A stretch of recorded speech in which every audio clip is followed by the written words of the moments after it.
आज कर्नाटका मुस्लिम मुशावरत की तरफ से मैं आसिफ खान आपके दरमियान हाजिर हूँ और आज की इस प्रेस मीट में हमारे मीडिया पर्सनालिटीज़ का भी हम वेलकम करते हैं और साथ में हमारे सिविक बेंगलुरु की तरफ से कृष्ण प्रशांत सर हैं और कात्यायनी चामराज मैडम हैं हमारे बीच में। आज का ये प्रेस मीट हमारा नेता हमारा रिपोर्ट कार्ड के थीम पर है और हम आज डिस्कस करने वाले हैं कि 2 साल में हमारे एमएलएज ने क्या परफॉर्मेंस दिया है, उनका क्या अटेंडेंस है, उनका फंड्स का यूटिलाइजेशन कैसा हुआ है और साथ ही साथ में उन्होंने क्या नए बिल्स इंट्रोड्यूस किए हैं लेजिस्लेटिव असेंबली के अंदर और हमारे बेंगलुरु के एमपीज ने इस अपने पहले साल में क्या परफॉर्मेंस दिया है, इस पर भी हम डिस्कस करेंगे।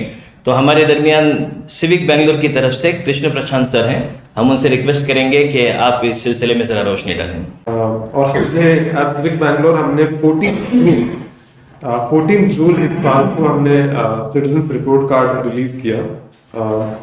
इसके पीछे मोटिवेशन बहुत सिंपल था। बेंगलुरु में भी बहुत दिक्कतें हैं। आप हर जगह देखेंगे तो गार्बेज, सीवेज का प्रॉब्लम है, सड़कें खराब है, पानी खराब है। इन सब दिक्कतों ये सब दिक्कतें क्यों हो रही है? ये इसलिए हो रही है क्योंकि हमारी जो व्यवस्था है, B it the municipal corporation, वो व्यवस्था अच्छी नहीं है, राइट? तो ये व्यवस्था को ठीक करने के लिए क्या चाहिए? इसके लिए अच्छे कानून चाहिए, अच्छे लॉज चाहिए और इन अच्छे लॉज बनाने के लिए रिस्पॉन्सिबल कौन है? हमारे एमपीज और हमारे एमएलएस, राइट? तो इसीलिए बहुत जरूरी है दैट हम हर साल एज अवेयर सिटीजन्स, एज नागरिक, हम ये देखें कि हमारे नेता क्या कर रहे हैं, राइट? तो हमारे एमपीज, तो बैंगलोर में फिलहाल हमारे पास 4 एमपीज हैं एंड 32 एमएलएस हैं। तो एमपीज को इस टर्म में 1 साल हो गया और एमएलएस को 2 साल हो गए। तो इन एमपीज और एमएलएस ने क्या किया है हमारे प्रॉब्लम्स को सॉल्व करने के लिए? क्या उन्होंने कुछ नए प्रस्ताव रखे, कुछ नए बिल्स रखे? तो इस विषय में हमने ये रिपोर्ट कार्ड रिलीज किया। तो जहां तक एमपीज का सवाल है, हमें ये पता चला है कि इनको और सवाल पूछने की जरूरत है, राइट? ऐसे इनके बारे में काफी इंडिविजुअल फाइंडिंग्स भी है। If you look at the MPs in this city, इनको और सवाल पूछने की जरूरत है। More specifically they need to ask about Bengaluru's urban governance and the 74th amendment, क्योंकि 74th amendment is the main constitutional law based on which municipal governance should happen. But 74th amendment को कोई सिटी फॉलो नहीं कर रहा है, कोई state government follow नहीं कर रही है। So why are our MPs not asking about 74th Amendment, right? So I think that was one of the key takeaways from our report card as far as MPs are concerned. As far as MLAs are concerned, there were some very concerning findings. एक finding ये था कि 1/3 से कम MLAs 90% से ज्यादा assembly attend किए हैं। पिछले 2 साल में तकरीबन 70 सिटिंग्स हुई हैं असेंबली की। 1/3 से कम एमएलएस ने 90% अटेंडेंस है, तो ये बहुत बुरी बात है, राइट? सिमिलरली ऑलमोस्ट 1/3 एमएलएस ने एक सवाल भी नहीं पूछा है असेंबली में। 1/3 एमएलए ने एक सवाल नहीं पूछा है असेंबली में। ये एक बहुत चिंताजनक बात है और ये हमारे रिपोर्ट कार्ड में पता चला है, राइट? लैड फंड भी एक बहुत बड़ा इश्यू है। हर एमएलए को कर्नाटका में हर साल 2 लाख रुपए मिलते हैं एज पार्ट ऑफ 2 करोड़ रुपए मिलते हैं as part of LAD funds. लेकिन ऐसे कई एमएलए हैं जिन्होंने इसको पूरी तरीके से खर्च नहीं किया है। तो ये भी एक बहुत क्या बोलते हैं, चिंताजनक बात है। और हमारे रिपोर्ट कार्ड्स में हमने ये पाया है कि ऐसे कुछ एमएलए हैं जिन्होंने खर्च ही नहीं किया अपने लैड फंड्स को। तो हमारे रिपोर्ट कार्ड का यही एजेंडा है कि लोग देखें कि उनके एमएलए क्या कर रहे हैं, अपना लैड फंड कैसे खर्च कर रहे हैं, क्या कंस्टिट्यूएंसी के जो अहम सवाल हैं क्या वो जाके पूछ रहे हैं असेंबली में। तो यही एजेंडा है और मैं यही चाहूंगा आप सबसे कि आप अपने कंस्टिट्यूएंसी का एमएलए का रिपोर्ट कार्ड, एमपी का रिपोर्ट कार्ड एक बार खोल के पढ़ें। ये रिपोर्ट कार्ड इंग्लिश कन्नड़ा दोनों में अवेलेबल है। आप प्लीज जाएं, एक बार रिपोर्ट कार्ड पढ़ें, देखें कि आपके एमपी और एमएलए ने क्या किया है और अपने दोस्तों को, अपने रिश्तेदारों को बताएं कि ये क्या कर रहे हैं। अपने एमपी और एमएलए से सवाल पूछिए कि वो क्या कर रहे हैं, क्योंकि एमपीज एमएलएस को बहुत सहूलियत मिलती है, उनको गवर्नमेंट का बंगला मिलता है, उनको गाड़ी मिलती है, सो दैट वो आपके लिए सवाल पूछ सकें, जो आपकी जरूरतें हैं उसके हिसाब से लॉज प्रपोज कर सकें। एक बहुत अहम चीज हमें पता चली है कि किसी भी एमएलए या एमपी ने एक प्राइवेट मेंबर बिल प्लेस नहीं किया। प्राइवेट मेंबर बिल क्या होता है? अगर कोई भी लीगल प्रॉब्लम है, कोई भी लॉज अच्छी नहीं है, देन एन एमपी और N MLA can present his own bill. वो खुद एक बिल फॉर्म करके पेश कर सकते हैं असेंबली के सामने। अब आप बैंगलोर के सूरत हाल देख रहे हैं, बहुत खराब है, and that is largely because BBMP के जो लॉ है करंटली, जीबीजीए, अभी जीबीजीए एक्ट बाहर आया है, एंड देन 74th अमेंडमेंट ऐसे भी एग्जिस्ट करता है, पर वो बहुत पुराना है। तो बहुत जरूरत है that our MLAs and MPs अच्छे लॉज प्रपोज करें ताकि ये प्रॉब्लम सॉल्व हो सके। बट किसी एमएलए या किसी एमपी ने ये जरूरत नहीं समझा कि एक अच्छा बेहतरीन लॉ प्रपोज किया जाए ताकि गार्बेज, सीवेज, रोड्स की प्रॉब्लम सॉल्व करी जा सके। राइट, ऐसे कई एमएलए हैं, इनफैक्ट ऐसे कई एमएलए जिन्होंने एक सवाल नहीं पूछा। राइट, ऐसा तो नहीं कि बैंगलोर में दिक्कतें नहीं है, then how is it that there are MLAs who haven't asked a single question in the assembly? So please read your report card, अपने एमएलए का रिपोर्ट कार्ड पढ़ें और अपने एमपी एमएलए से सवाल पूछिए कि वो क्यों सवाल नहीं पूछ रहे हैं, क्यों लैड फंड टाइम से खर्च नहीं कर रहे हैं, इतनी दिक्कतें हैं फिर क्यों अपना काम सही से नहीं कर रहे हैं। तो इसीलिए हमने रिपोर्ट कार्ड रिलीज किया है और हम चाहते हैं कि हर साल हमें रिपोर्ट कार्ड रिलीज कर सकें। होपफुली अभी कात्यानी शामराज मैम कुछ कहेंगे। ಎಲ್ರಿಗೂ ನಮಸ್ಕಾರ। ಮೊಟ್ಟ ಮೊದಲನೇದಾಗಿ ನಾನು ಸಿವಿಕ್ ಬೆಂಗಳೂರು ಸಂಸ್ಥೆಯಿಂದ ಕರ್ನಾಟಕ ಮುಸ್ಲಿಂ ಮುಷಾವರತ್ ಅವ್ರಿಗೆ ಅಭಿನಂದಿಸ್ತೀನಿ ಈ ಪ್ರೆಸ್ ಕಾನ್ಫರೆನ್ಸ್ ಮಾಡ್ತಾ ಇರೋದ್ರಿಂದ, ಹಾಗೂ ನಾವು ಪ್ರಕಟಣೆ ಮಾಡಿರುವಂಥ ರಿಪೋರ್ಟ್ ಕಾರ್ಡ್ಗೆ ಅವರು ಅವೇರ್ನೆಸ್ ಕೊಡ್ತಾ ಇದ್ದಾರೆ ಜನತೆಗೆ। ಇದು ಎಲ್ಲ ಅಸೆಂಬ್ಲಿ ಕಾನ್ಸ್ಟಿಟ್ಯೂನ್ಸಿನಲ್ಲೂ ಆಗಬೇಕು। ತಾವೆಲ್ಲರೂ ಎಲ್ಲಿ ಮೆಂಬರ್ಸ್ ಆಗಿದ್ದೀರಾ ಕರ್ನಾಟಕ ಮುಸ್ಲಿಂ ಮುಷಾವರತ್, ಅವರೆಲ್ಲರೂ ನಿಮ್ಮ ಕಾನ್ಸ್ಟಿಟ್ಯೂನ್ಸಿಲಿ ಈ ಥರ ಪ್ರೆಸ್ ಕಾನ್ಫರೆನ್ಸ್ ಮಾಡಿದ್ರೆ ತುಂಬ ಜನತೆಗೆ ತುಂಬ ಅರಿವು ಮೂಡಿಸೋದಂಗೆ ಆಗುತ್ತೆ। ನಾವಿವಾಗ ಎಲೆಕ್ಷನ್ ಬರಬೇಕು ಬೆಂಗಳೂರಿಗೆ, 5 ವರ್ಷ ಆಲ್ಮೋಸ್ಟ್ ಇಂದ ಎಲೆಕ್ಷನ್ನೇ ಆಗಿಲ್ಲ। ಸೊ ಇವಾಗ ಮುಂದೆ ನಮಗೆ ಭರವಸೆ ಕೊಡ್ತಾ ಇದ್ದಾರೆ ಎಲೆಕ್ಷನ್ ಮಾಡ್ತೀವಿ ಅಂತ। ಸೊ ಲೋಕಲ್ ಎಲೆಕ್ಷನ್, ಸ್ಥಳೀಯ ಸರ್ಕಾರಕ್ಕೆ ಎಲೆಕ್ಷನ್ನು ಬರಲೇಬೇಕು, ಅದನ್ನು ತಾವು ಕೂಡ ಡಿಮ್ಯಾಂಡ್ ಮಾಡಬೇಕು। ಯಾಕೆಂದರೆ 5 ವರ್ಷದಿಂದ ನಮಗೆ ಸ್ಥಳೀಯ ಸರ್ಕಾರನೇ ಇಲ್ದಂಗೆ ರಾಜ್ಯ ಸರ್ಕಾರ ಆಡಳಿತ ನಡೆಸ್ತಾ ಇದೆ, ಅದು ಸಂವಿಧಾನಕ್ಕೆ ವಿರುದ್ಧವಾಗಿದೆ। ಅದನ್ನು ನಾವೆಲ್ಲರೂ ಅರಿತ್ಕೋಬೇಕು। ಸ್ಥಳೀಯ ಸರ್ಕಾರ ಎಲೆಕ್ಷನ್ ಮಾಡಿ ಅದು ಕಾರ್ಯಗತ ಆಗೋದು ಸಂವಿಧಾನದ ಮೂಲ ಉದ್ದೇಶ ಆಗಿದೆ ಸ್ಥಳೀಯ ಸರ್ಕಾರಗಳಿಗೆ, ಅದನ್ನು ನಾವು ಜಾರಿಗೊಳಿಸಬೇಕು। ಮತ್ತು ಆವಾಗಲೇ ನಮಗೆ ಹತ್ತಿರದಲ್ಲಿ ನಮ್ಮ ಚುನಾಯಿತ ಪ್ರತಿನಿಧಿಗಳನ್ನ ಪ್ರಶ್ನೆ ಮಾಡೋದಕ್ಕೆ ಅವಕಾಶ ಸಿಗುತ್ತೆ ಮತ್ತು ಅವ್ರನ್ನ ಹೊಣೆಗಾರರಾಗಿ ಮಾಡೋದಕ್ಕೆ ಅವಕಾಶ ಸಿಗುತ್ತೆ। ನಾವೆಲ್ಲರೂ ಇವಾಗ ಕಾರ್ಪೊರೇಟರ್ ಇಲ್ಲ ಅಂದ್ಬಿಟ್ಟು MLA ಹತ್ರ ಹೋಗ್ತಾ ಇದ್ದೀವಿ, ನಮ್ಮ ರೋಡ್ ಸರಿಗಿಲ್ಲ, ನಮ್ಮ ಡ್ರೈನ್ ಸರಿಗಿಲ್ಲ, ಗಾರ್ಬೇಜ್ ಸರಿಗಿಲ್ಲ ಅಂತ ನಾವು ಕಂಪ್ಲೇಂಟ್ ಮಾಡೋದಕ್ಕೆ।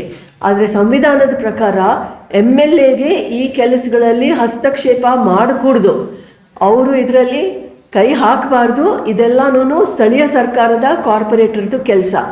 ಈ ರೋಲ್ ರೆಸ್ಪಾನ್ಸಿಬಿಲಿಟಿ ಕೂಡ ನಾವು ತಿಳ್ಕೊಂಡು ಯಾರ ಹತ್ರ ಯಾವ ವಿಷಯಕ್ಕೆ ನಾವು ಹೋಗಬೇಕು ಅನ್ನೋದನ್ನು ಕೂಡ ತಿಳ್ಕೊಂಡು ನಮಗೆ ಕಾರ್ಪೊರೇಟರ್ಗಳು ಬೇಕು, ಆವಾಗಲೇ ನಮಗೆ ಸ್ಥಳೀಯ ಸಮಸ್ಯೆಗಳಿಗೆ ಪರಿಹಾರ ಸಿಗುತ್ತೆ ಅನ್ನೋದನ್ನು ಅರಿತುಕೊಂಡು ನಾವು ಇವಾಗ ಕಡಾಖಂಡಿತವಾಗಿ ಎಲೆಕ್ಷನ್ ಮಾಡಿ ಅಂತ ಡಿಮ್ಯಾಂಡ್ ಮಾಡಬೇಕಾಗಿದೆ।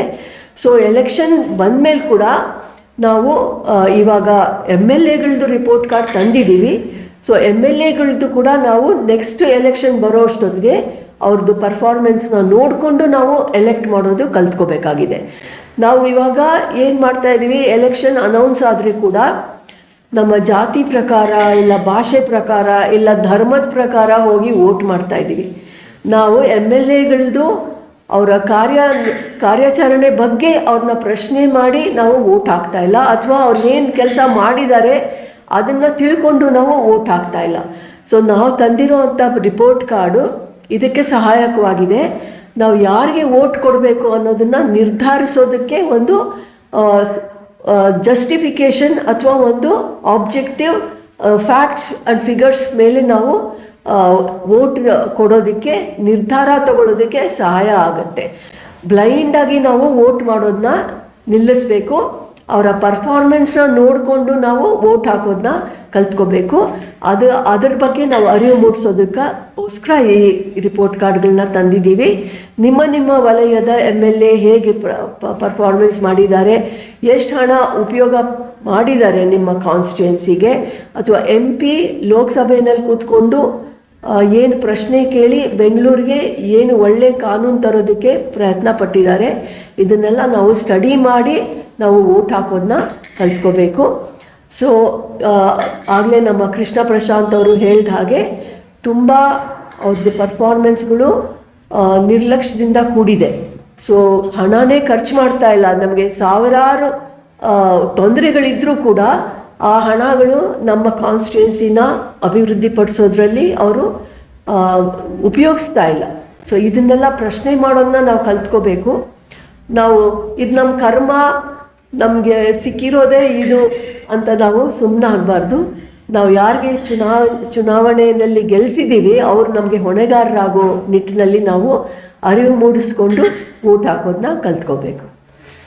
हमारा नेता, हमारा रिपोर्ट कार्ड, आज का ये प्रेस कॉन्फ्रेंस हम हमारे बेंगलुरु के MLAs के सिलसिले में उनका परफॉर्मेंस कैसा रहा, उन्होंने कितने सवालात लेजिस्लेटिव असेंबली में पूछे और उन्होंने कितने बिल्स इंट्रोड्यूस किए, फंड्स का यूटिलाइजेशन कैसा था और उनका नेटवर्थ का ग्रोथ क्या है और क्रिमिनल केसेस उनके क्या हैं, इसके ऊपर हम आज बात करेंगे.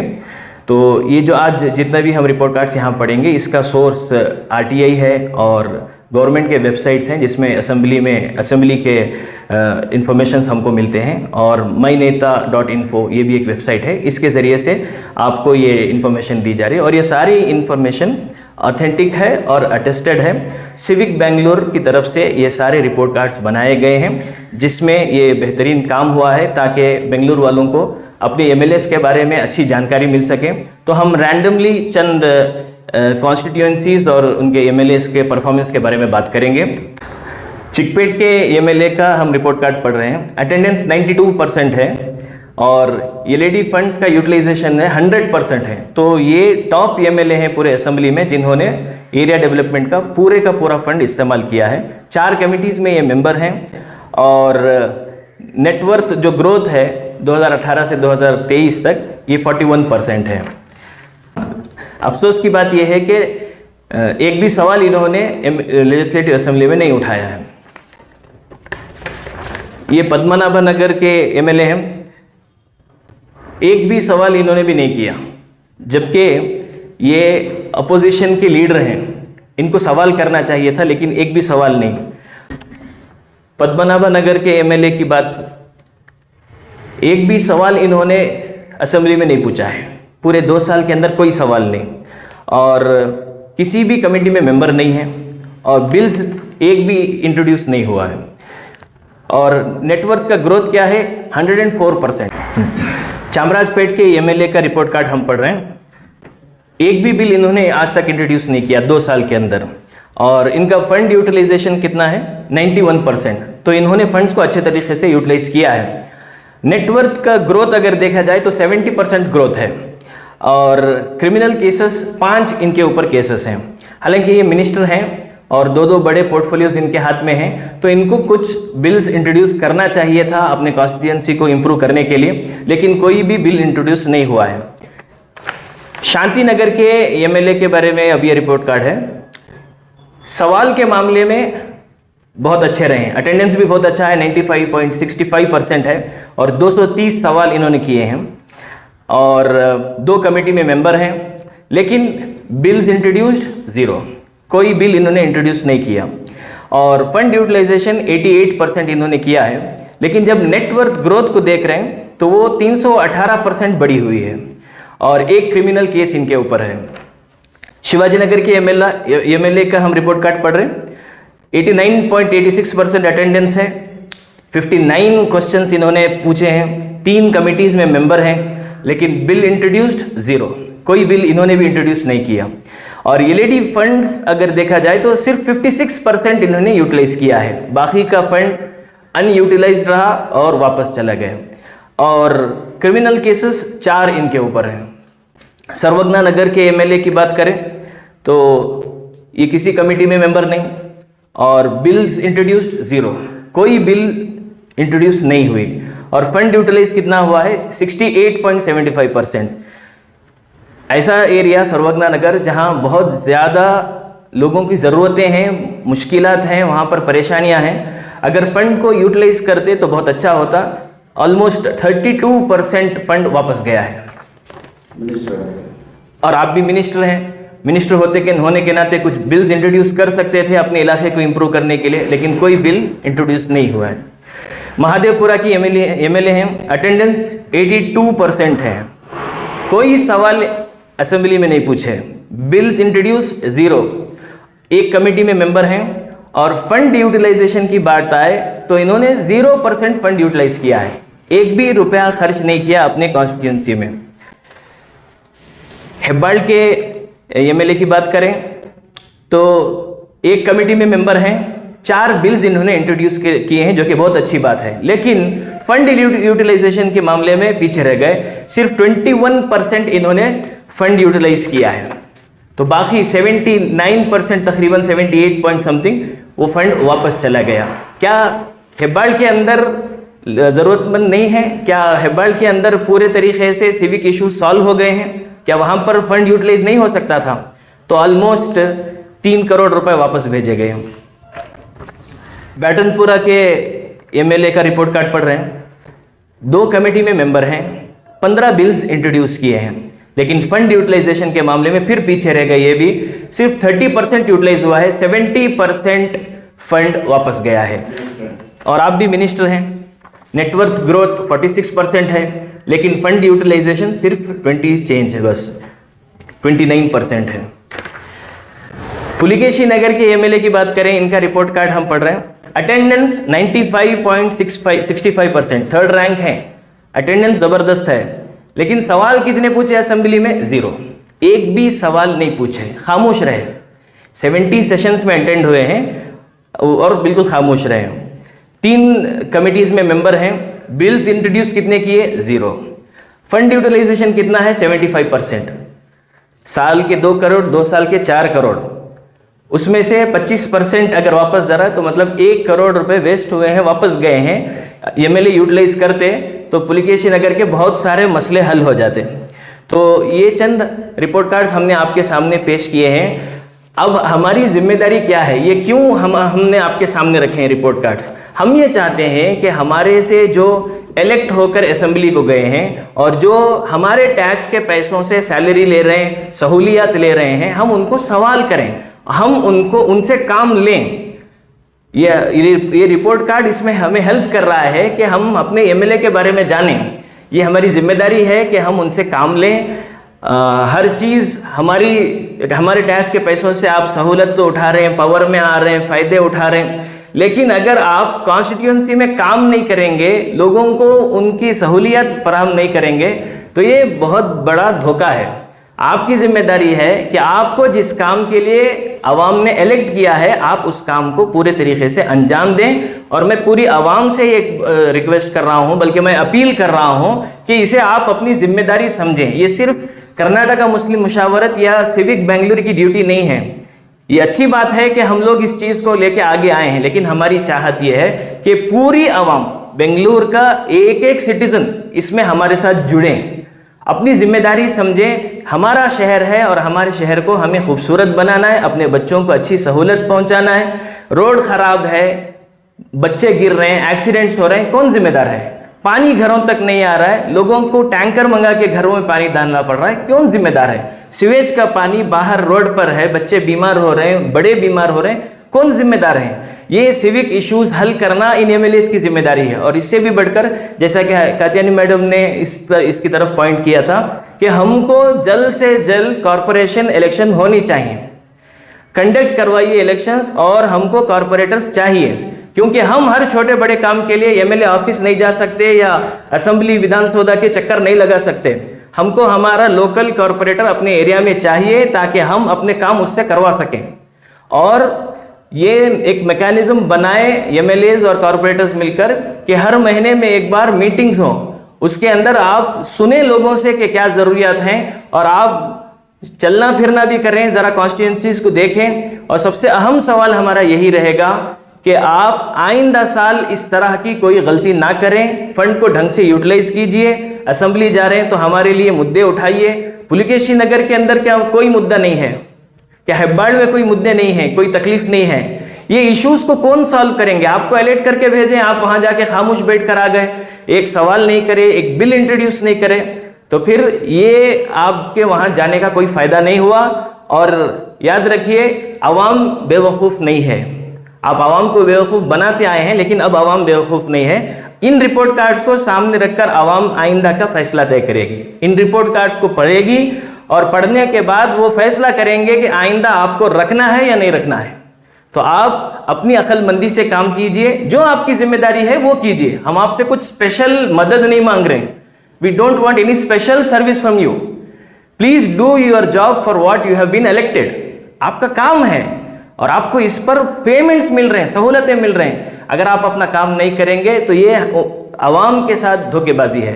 तो हम आवाम से रिक्वेस्ट कर रहे हैं कि जागिए और अपनी जिम्मेदारी को समझने की कोशिश कीजिए। और मैं हमारे सिविक बेंगलुरु के प्रशांत सर और कात्यानी मैडम का बहुत शुक्रगुजार हूँ। I am very much thankful to you कि आप अपना वक्त निकालें और इस बड़े काम के लिए आप हमारे साथ इस प्रेस कॉन्फ्रेंस में शरीक हुए।